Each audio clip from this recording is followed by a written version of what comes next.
કરીએ આજના પ્રશ્નો. તો સૌથી પહેલો પ્રશ્ન છે, શિક્ષણના ધ્યેયો બનાવવામાં કયો આધાર હોવો જોઈએ? પ્રશ્ન શું કહે છે મિત્રો કે શિક્ષણના જે ધ્યેયો છે એ બનાવવા માટે કયો આધાર મુખ્ય રહેલો છે, કયો આધાર હોવો જોઈએ? તો એનો જવાબ આવે આદર્શવાદી. બીજા નંબરનો પ્રશ્ન છે, સંકુચિત અર્થમાં શિક્ષણનું વૈયક્તિક ધ્યેય કયું છે? સંકુચિત અર્થ, વિસ્તૃત અર્થમાં નથી પરંતુ સંકુચિત અર્થમાં વૈયક્તિક ધ્યેય કયું છે શિક્ષણનું? તો કયું છે? આત્માભિવ્યક્તિ. બરાબર છે.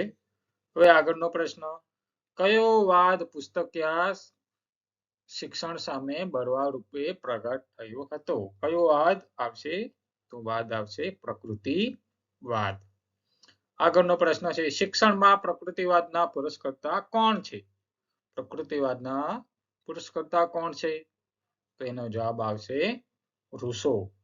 શિક્ષણમાં પ્રકૃતિવાદનો જે ઉદ્ભવ કરાવ્યો હતો એ કોણ હતા?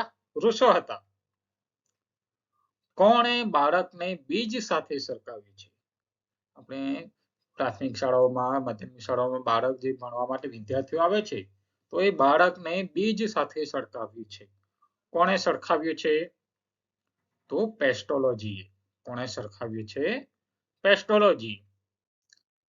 આગળનો પ્રશ્ન છે, પ્રકલ્પ પદ્ધતિના પ્રતિપાદન કોણે કર્યું? પ્રકલ્પ પદ્ધતિ નું પ્રતિપાદન કોણે કર્યું હતું?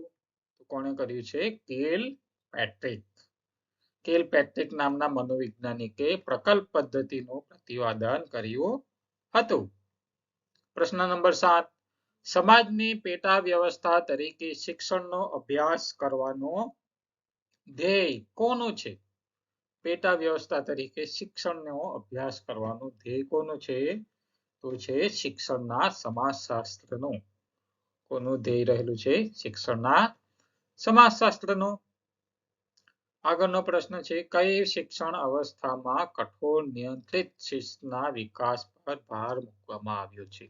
કઈ શિક્ષણ વ્યવસ્થામાં કઠોર નિયંત્રણ શિસ્ત પર ભાર મૂકવામાં આવ્યો છે? તો આવશે સરમુખત્યારશાહી શિક્ષણ વ્યવસ્થા પર. બરાબર છે. આગળનો પ્રશ્ન જોઈએ, મનુષ્યના ઉત્તમ અંશોનો સંપૂર્ણ વિકાસ ચીંધે એવો અભ્યાસક્રમ કઈ શિક્ષણ વ્યવસ્થા આવકારે છે? કઈ શિક્ષણ વ્યવસ્થા? તો આવશે જવાબ સમાજવાદી. સમાજવાદી જે શિક્ષણ વ્યવસ્થા જે છે એ મનુષ્યના ઉત્તમ અંશોનો સંપૂર્ણ વિકાસ થાય એવો અભ્યાસક્રમ ઈચ્છે છે, એવા અભ્યાસક્રમની હિમાયત કરે છે. આગળનો પ્રશ્ન જોઈએ, તો શિક્ષણ એ વ્યક્તિનો મૂળભૂત અધિકાર છે એવો કઈ શિક્ષણ વ્યવસ્થા માને છે? મૂળભૂત અધિકાર કોઈ માનશે? તો આપણી જે લોકશાહી શિક્ષણ વ્યવસ્થા છે એ. બરાબર છે. શાળા સમાજની લઘુ આવૃત્તિ છે. આ વિધાન કોનું છે? શાળા એ સમાજની નાની આવૃત્તિ છે, લઘુ આવૃત્તિ છે.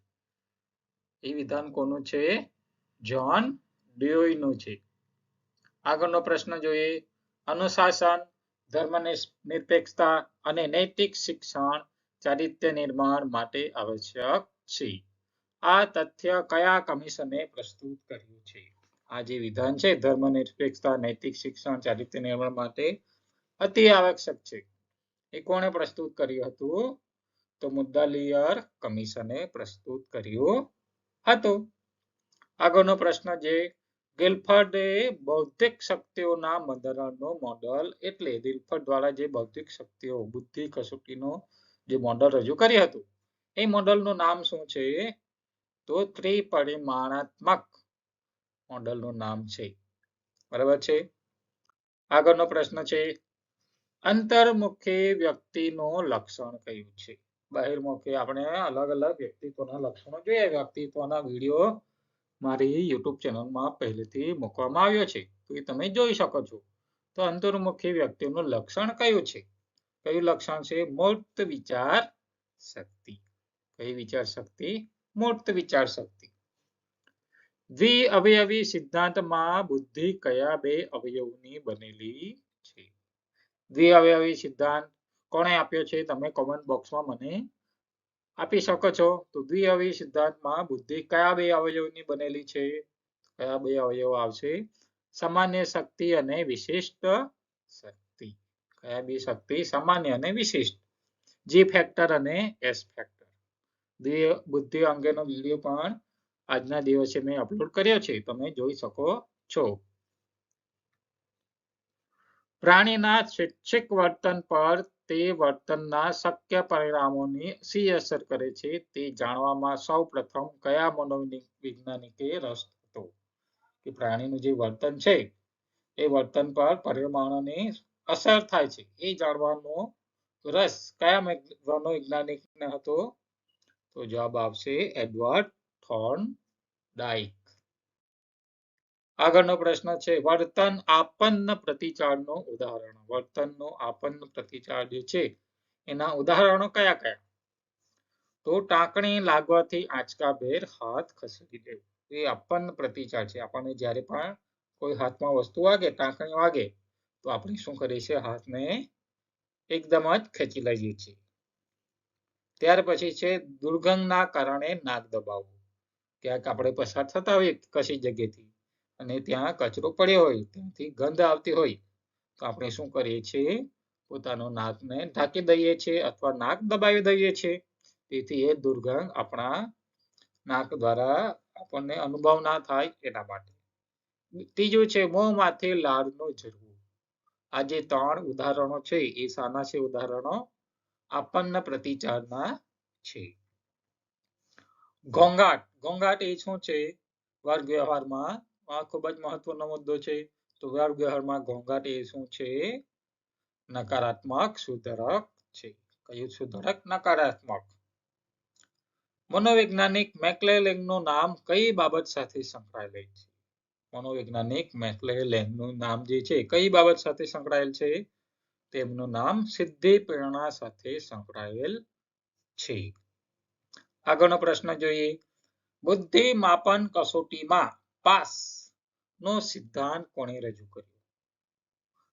આ પણ એક મહત્વનો મુદ્દો છે. બુદ્ધિ માપન કસોટી જે છે એમાં પાસ નો સિદ્ધાંત રજૂ કર્યો હતો. દ્વિઅવયવી સિદ્ધાંત, ત્રિપરિમાણીય સિદ્ધાંત અને એક પાસ નો સિદ્ધાંત પણ આવે છે. તો એ સિદ્ધાંત કોણે રજૂ કર્યો હતો? તો જેપી દાસ. એમણે કયો સિદ્ધાંત રજૂ કર્યો? પાસ નો સિદ્ધાંત. બરાબર છે. આગળ જોઈએ.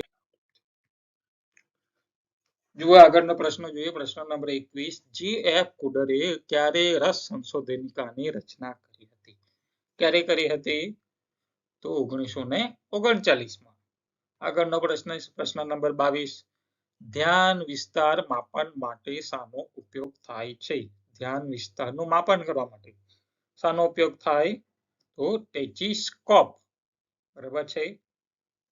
આગળનો પ્રશ્ન છે ધ્યાન વિસ્તારનો સૌપ્રથમ પ્રયોગ કોણે કર્યો? માપન માટે શાનો ઉપયોગ થાય અને હવે વિસ્તારનો સૌપ્રથમ પ્રયોગ કોણે કર્યો? કોણે કર્યો હતો? Sir William Hamilton. આગળનો પ્રશ્ન છે ધ્યાન વિચલનનો પ્રયોગ કોણે કર્યો? કયો પ્રયોગ? ધ્યાન વિચલનનો પ્રયોગ કોણે કર્યો હતો? શબ્દો બરાબર વાંચજો, પ્રશ્ન બરાબર વાંચજો. ધ્યાન વિચલનનો પ્રયોગ કોણે કર્યો હતો?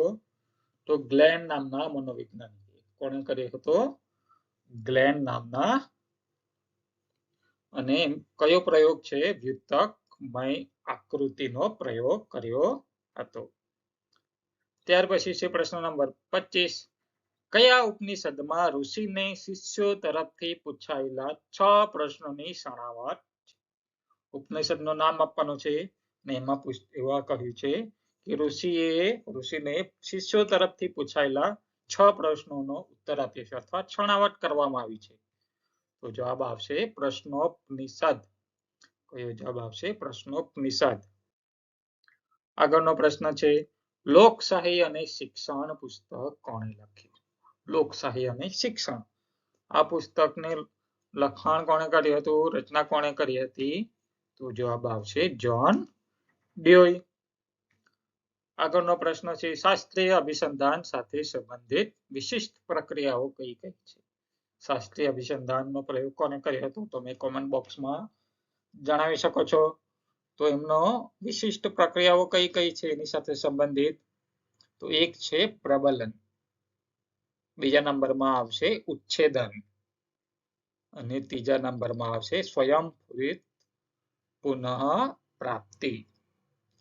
પ્રશ્ન નંબર 28 યાજ્ઞવલ્ક્યના જ્ઞાન પ્રાપ્તિના 3 તબક્કા ગણાવે છે. કયા 3 તબક્કા ગણાવે છે? તો શ્રવણ, મનન અને ધ્યાન. યાજ્ઞવલ્ક્ય જે છે એ જ્ઞાન પ્રાપ્તિના 3 તબક્કા ગણાવે છે. કયા કયા? તો શ્રવણ, મનન અને ધ્યાન. પહેલા સાંભળવાનું, એનું મનન કરવાનું અને એને ધ્યાનમાં લેવાનું. આ 3 તબક્કા ગણાવે છે. આગળનો પ્રશ્ન છે કોણે કહ્યું છે કે વ્યક્તિનું ઘડતર માત્ર વારસાથી કે માત્ર વાતાવરણથી થતું નથી, પરંતુ બંનેની આંતરક્રિયાથી થાય છે? આવું કોણે કહ્યું છે કે વ્યક્તિનું ઘડતર ફક્ત વારસાથી નહીં અને ફક્ત વાતાવરણથી પણ નહીં, પરંતુ બંને ભેગું હોય ત્યારે એની આંતરક્રિયાથી થાય છે? તો જવાબ આવશે ક્રો અને ક્રો નામના મનોવૈજ્ઞાનિકે આવું કહ્યું છે. પ્રશ્ન નંબર 30 સ્મરણના તબક્કા કયા કયા છે? સ્મરણના 4 તબક્કાઓ છે. તો કયા કયા? તો આવશે સંકેતાકન, સંચય, પુનઃ પ્રાપ્તિ અને પ્રત્યભિજ્ઞા. આ તબક્કા છે સ્મરણના. બરાબર છે મિત્રો. હવે જોઈએ આગળનો જે હું વિડીયો અપલોડ કરીશ તે આપણી જે શિક્ષણ પંચો છે અલગ અલગ, એના આધારે થોડા પ્રશ્નો હું લાવવા જઈ રહ્યો છું. તો બન્યા રહો આવા જ વિડીયો સાથે. અને જો વિડીયો આ ગમ્યો હોય તો વિડીયોને લાઈક કરવાનું ભૂલતા નહીં અને ચેનલને સબસ્ક્રાઇબ કરવાનું ભૂલતા નહીં.